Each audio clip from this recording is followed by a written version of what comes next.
The John, the loo, the latrine, the porcelain throne. It's important not to put it on a pedestal, because if you do, it could ruin your whole day. So in this case, I had initially quoted this job for taking the toilet out, taking the platform apart, replacing some of the pipes underneath, and then rebuilding the platform and putting a new toilet on there. Now, on a job like this, they say to expect the unexpected. That turn of phrase never made any sense to me. If you expect the unexpected is the expected. But you can't say expect the expected. You'll sound like an idiot. But in this case, I knew that this toilet was leaking. I knew that there was going to be damage below. I didn't consider that the toilet had probably been leaking for the last, quarter of a century. So as I'm cutting this trim off, I'm realizing everything is totally wet. And it's sort of pointless for me to be so careful with it, but I'm doing it anyway. Now, I've heard a lot of people tell me that this is what's going to happen if you caulk your toilet. And maybe they're right, but in my mind, if we're legally obligated to do it, and ultimately it causes problems like this, isn't that just job security? Makes sense to me. But I mean, ultimately what it comes down to is, if you could just let something leak until the point that the subfloor below it turns into basically dust, and nothing happens until the day that you decide that you want to spruce things up a little bit, is it really that much of a problem? Anyway, I use my Temu endoscope here. You'll see the ad coming soon. And I came to find that we actually had further leaks on some pipes going behind a cabinet. And then ultimately, those lines are totally back-pitched and just completely screwed up. So we have to escalate this project, and we have to go back to the customer and, say, hey, listen, this wasn't really the scope of the work, and we need to do more, and it's going to cost more money. And at the end of the day, that's really how you get the best price on this type of stuff. If I saw it up front, it would have been take it or leave it. But now I'm pretty much screwed, and we need to come to an agreement. I kind of have no leverage. What happens now? I already ripped half the bathroom apart. But either way, we're doing the job, and as it turns out, we're going to cut out this sheetrock about halfway up the wall. That's going to be a thing. We're going to be replacing that. We're going to replace all of the drains that go underneath the platform, including that kitchen sink. We'll rebuild the platform, parts of the wall, anything that needs to be made structurally secure again. And ultimately, we'll get rid of all the moldy sheetrock that we know of. I didn't test it, so maybe it's not mold. Maybe it's, I don't really know what else it could be. I don't know why they give us such a hard time about making that distinction. Now, initially, I was going to pull all the cabinets. They're seriously water damaged, and she really doesn't have the money to be paying out for all new cabinets. Luckily, I'm pretty nice with pulling out cabinets. And, it was only in there with one nail, so we got this guy in the corner right out. And look, there's more of that stuff that nobody knows what it is back there. Now, when we hit 3 o'clock and we come to a position where if I cut the pipes out, they're not going to have a toilet, we just stop for the day. But tomorrow I'll be replacing all of this. We got a laundry, kitchen sink. We got this line runs up to a tub. I got to replumb this bathroom, and I got to cut into that stack there. Not a single vent in the whole place. Can you believe that? Anyway, day 2 of a service plumber doing a remodeling project. So today I'm going to be cutting out the drain lines. I said in the last video, if I'm going to hinder the toilet being able to be used, I'm not going to cut the drains after 3 o'clock. I'd rather just hit it first thing in the morning. This way I don't have any complaints. Nice big piece of 3-inch copper here. Went and disappeared off the job site. It's a damn shame. Anyway, I'm sure there's people that would say they could have a project like this done in one day. And that's fine. There was this movie that came out a bunch of years ago called In Time. And it had Justin Timberlake in it. It was a really good movie. You should watch that movie if you haven't seen it. Basically, the idea of the movie is time is money, and everybody's got a time on their arm, and it's counting down. And if they run out of time, then they die. Every day, the guy goes to work, his mother goes to work, and they get, one more day. It's like a statement about the disparity of people living paycheck to paycheck and then the super wealthy. But anyway, at one point in the movie, Justin Timberlake is trying to reach his mother before she dies or runs out of time, and he can't get to her in time. She dies in his arms. And he comes across this guy who is, super rich and has, 100,000 years.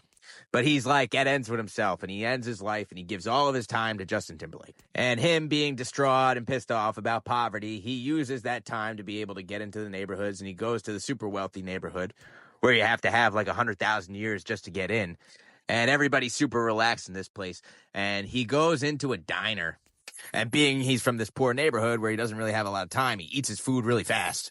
And this is the best part of the movie. I don't know if it's improvised or if it was just really well written.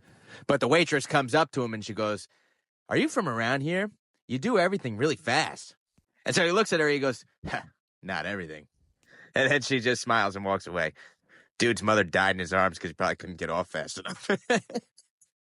Anyway, I know you're probably wondering at this point, what the hell am I even talking about, right?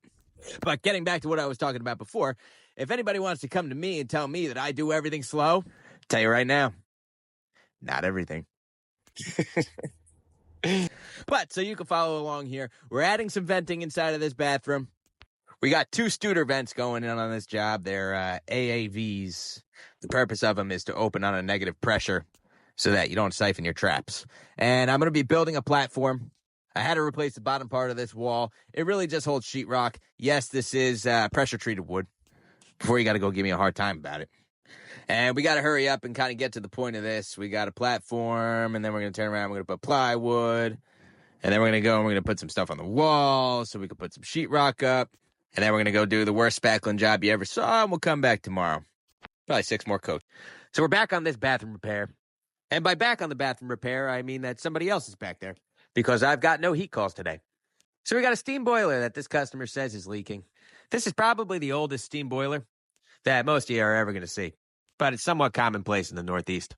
Now, I'm not really going to leave you hanging on the other thing. This is the finished bathroom. I just wasn't there, so there was no footage of it. It turned out exactly how I thought it would. And actually, I was glad that I didn't finish it. I would really much rather be in this basement looking at this boiler. This thing's lived through, what, 4 wars? How many presidents? And it really is a damn shame after all these years to have something leaking like this. It's also a damn shame that residential boilers don't have big doors to open up and look inside anymore. But I gave this customer options. I wanted to take a look and see if this tapping was leaking. I went and I checked underneath the jacket, and it's definitely leaking, but that's not what the leak is from. Now I'd really love to be able to repair this boiler. The history of it just makes me happy. It's not really something that I would enjoy seeing go into the trash pile. You know, if it was from the 80s or 90s or something, it'd be a different story. I mean, so many people have worked on this thing over the years. Like, let's look at the current sticker war champion. We've got Mobis Heating and Oil Service. It's got Jerry Mobis right there on the front. Looks like he covered up the Gulf Oil Corporation. He didn't want them getting the business coming in here. I'm going to put him back. And let's see if we can learn a little something about Jerry Mobis. Looks like he passed away in 2013, unfortunately. But it turns out he was actually the mayor of Watchung. And man, there's a lot of stuff about him. He's a volunteer firefighter for 40 years. Listen to this. When he was inducted into Watchung Hills Regional's Hall of Fame as one of the 15 charter members in 2008, his biography, he's got a biography. So his biography noted, many know Jerry as the voice of Watchung Hills, a gifted announcer at many Watchung Hills tournament games in several sports. The voice of Watchung Hills. Or maybe you know him from the Gerald M. Mobis Memorial Fishing Derby. Huh. I'm going to let you win the sticker war, Jerry. I'm not going to cover you up. But anyway, I gave the customers here options to try and put a leak stop in there and see if we could stop the boiler from leaking and, an option of a new boiler. But now I'm really thinking about what Jerry would have to say about that. I'm out of there, and now I'm on to another job. I'm over changing a gas valve on a boiler that I just installed. And now would be the time that I would usually tell you that the manufacturer has put out a bunch of junk today. But actually, it was Josh the apprentice's fault. He was putting the gas line together down here while I was upstairs putting the baseboards together, and he just completely cross-threaded the fitting and destroyed the gas valve. It's an expensive mistake, but a mistake nonetheless. God knows I've made plenty of them. It just held us back one day from getting the heat on in this house. And in all fairness, we're already like 4 months behind, so who could even get mad about one more day? It's important to understand that we need to raise the apprentices like babies. They got to crawl before they walk before they run, and if they take a dump in their pants, well, we got to fix that for them. We're not just a bunch of schlubs fitting pipes. We're pillars of our community, committed to protecting the servicing the public, and not just the public who needs their toilets and their heat to work, but the young people who are coming up after us who need this trade to make their way in the world. Anyway, if you follow my page, you've seen this setup a million times. We finally got the heat going. There's no hot water yet. But so far, everything looks to be in good condition. We got all the radiators hot. I think Jerry would have liked this job if he was here. But then again, who knows? Anyway,